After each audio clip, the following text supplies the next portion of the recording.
Cet été, en Estonie, sur l'une des frontières les plus sensibles de l'Europe, des troupes françaises, estoniennes et britanniques s'entraînent ensemble. Et pour documenter l'exercice, elles utilisent un drone DJI, le leader mondial chinois. Autrement dit, au cœur même de la défense européenne, sur l'un des terrains les plus exposés si jamais la Russie cherchait à poursuivre son expansion, la Chine, qui ne cache plus son affinité avec la Russie, est déjà là. Alors une question s'impose. L'Europe ne prend-elle pas un pari dangereux en laissant infiltrer ses lignes stratégiques par la technologie chinoise? Allez, on se retrouve pour plus d'infos dans un monde décidément sur le fil. Commençons par un chiffre fort. DJI domine le marché des drones civils à plus de 70% à l'échelle mondiale. Beaucoup de ces drones se retrouvent dans les services de sécurité et parfois même militaires en Europe. Sur le plan des composants électroniques, la dépendance est tout aussi frappante. Aujourd'hui, plus de la moitié des produits high-tech que l'Europe achète à l'étranger viennent de Chine. À titre de comparaison, moins d'un quart seulement viennent des États-Unis. Autrement dit, pour nos technologies, Pékin est devenu le fournisseur incontournable. Et dans les secteurs stratégiques, cela va encore plus loin. Plus de 80% des circuits imprimés utilisés dans les secteurs critiques viennent des fournisseurs non européens et cette part pourrait encore croître dans les 10 prochaines années. Bref, même si nos armées n'achètent pas directement du Made in China militaire, le cheval de Troie est déjà parmi nous. Et la question est simple, pourquoi en est-on arrivé là? D'abord, pour une raison évidente, le prix. Les composants fabriqués en Chine coûtent souvent 2 à 3 fois moins cher que leurs équivalents européens. Ensuite, parce que certains acteurs comme DJI ont pris une longueur d'avance. Leurs drones sont prêts à l'emploi, fiables et dominent déjà largement le marché mondial. L'Europe, elle, peine encore à suivre. Et enfin, parce que beaucoup de technologies sont dites à double usage. Une caméra thermique, une puce ou un drone peuvent très bien équiper un agriculteur comme un soldat sur le terrain. Alors bien sûr, certains diront « c'est moins cher, c'est fiable, pourquoi s'en priver ?» Mais la vraie question n'est pas vraiment là. Derrière ce prix attractif, il y a une dépendance stratégique. Et cette dépendance ouvre la porte à plusieurs risques majeurs, comme vous allez le voir maintenant. Le premier, c'est le chantage. L'Europe en a déjà fait l'expérience avec le gaz russe. Quand les livraisons ont été coupées, la crise énergétique a été brutale. Flambée des prix, industrie affaiblie, croissance en berne. Le deuxième, c'est la sécurité. Certains équipements chinois se sont révélés vulnérables, laissant la porte ouverte à l'espionnage.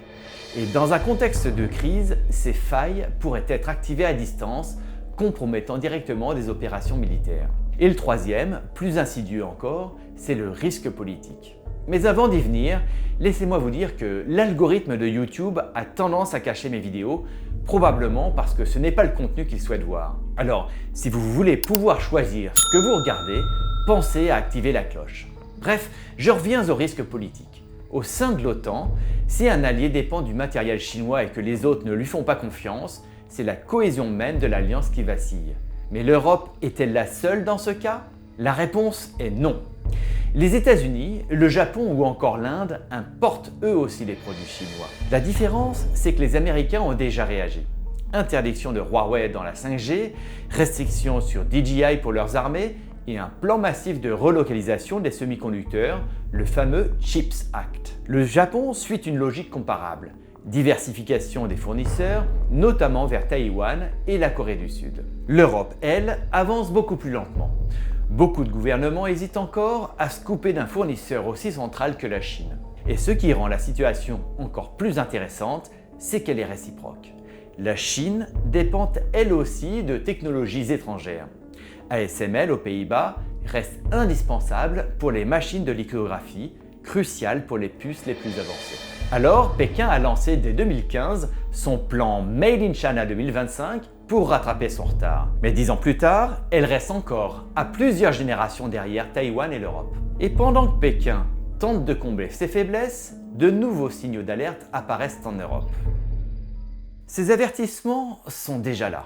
En 2022, on a découvert que certains équipements télécoms chinois installés en Europe pouvaient transmettre des données sensibles.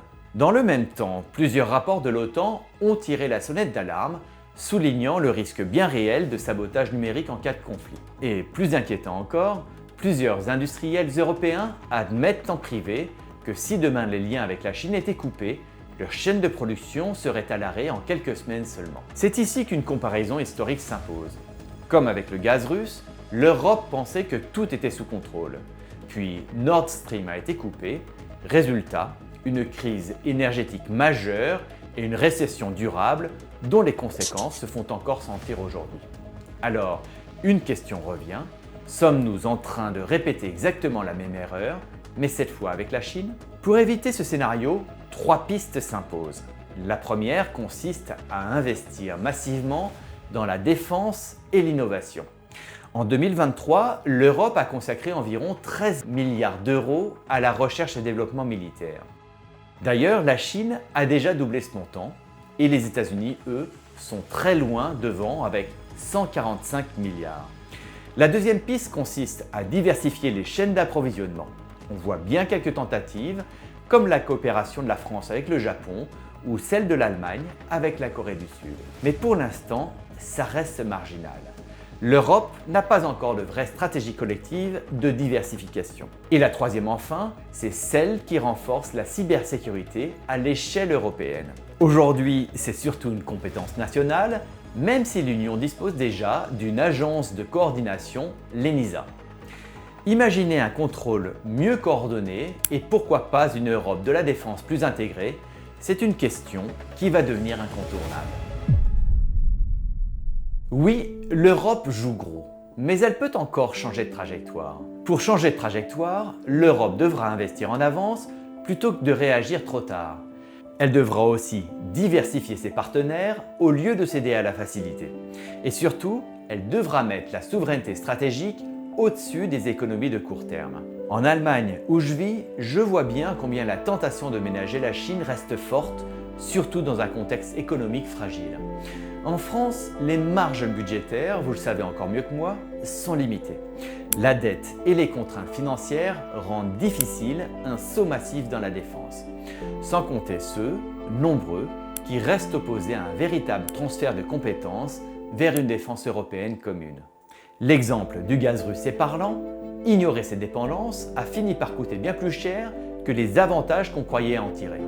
Alors au fond, la vraie question est la suivante, l'Europe choisira-t-elle de miser sur son indépendance ou bien préférera-t-elle la facilité d'aujourd'hui au risque de sa sécurité de demain?